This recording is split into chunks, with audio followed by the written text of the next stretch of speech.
There was one season a few years ago when I was restarting a flock, and there were three things that happened that year. One was I went out in the morning to check the ewes because they can go in the barn during lambing season, and I could see through a crack in the back of the barn that Max was body blocking this ewe and wouldn't let her out of the barn.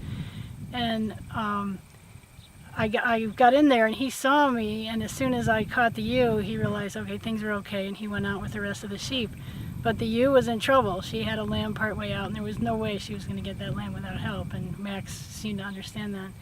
And then about a week after that, there were still lambs being born, and I went out in the morning to check, and all the flock had come out to this field a quarter mile or so away from the barn, and they had left a lamb back in the barn, and so I didn't know who it belonged to. And usually if I'll just take a lamb out and hopefully the mother will come claim it. So I took the lamb out and just left it there. It wasn't a super cold day.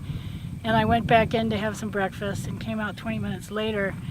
And the ewes had come back in again, but I looked out in the field out here, and Max was standing out in the middle of this field with the lamb under his four legs, and he was looking up at a tree where there was a big bald eagle looking down at the sheep. And then the most amazing story was a little bit later that spring. I had the sheep down in one of the lower fields, long ways away from the house, and it was beautiful, early spring, and the clover was high, and I couldn't see very well. And I was walking down from the top of the field with our border collie to go feed Max his dinner in the evening. And I could see Max bouncing around doing something in the field, and I couldn't quite see what was going on. And I got a little bit closer and I realized he was playing with a white-tailed deer fawn. And a white-tailed deer, they typically leave their very, very young fawns in a spot of the grass and just tell them to stay there, and the fawns have very little scent. And that's their means of protection. And Max was playing around, and then he looked up and he saw me and Pelly, and he immediately stopped playing and he sort of put the fawn down in the grass and then came running up to me, and we fed him supper and we talked to him. And I made sure Pelly stayed with the border collie stayed with me.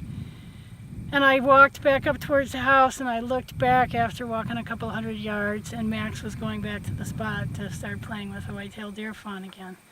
And I just felt like that was such a perfect illustration of this blurry zone between wild and domestic that guard dogs inhabit, and we only half comprehend it. So there's only one dimension of their life is to protect our sheep. But I think if we fully understand that they are extremely complicated animals, it enriches our ability and our enjoyment of working with them.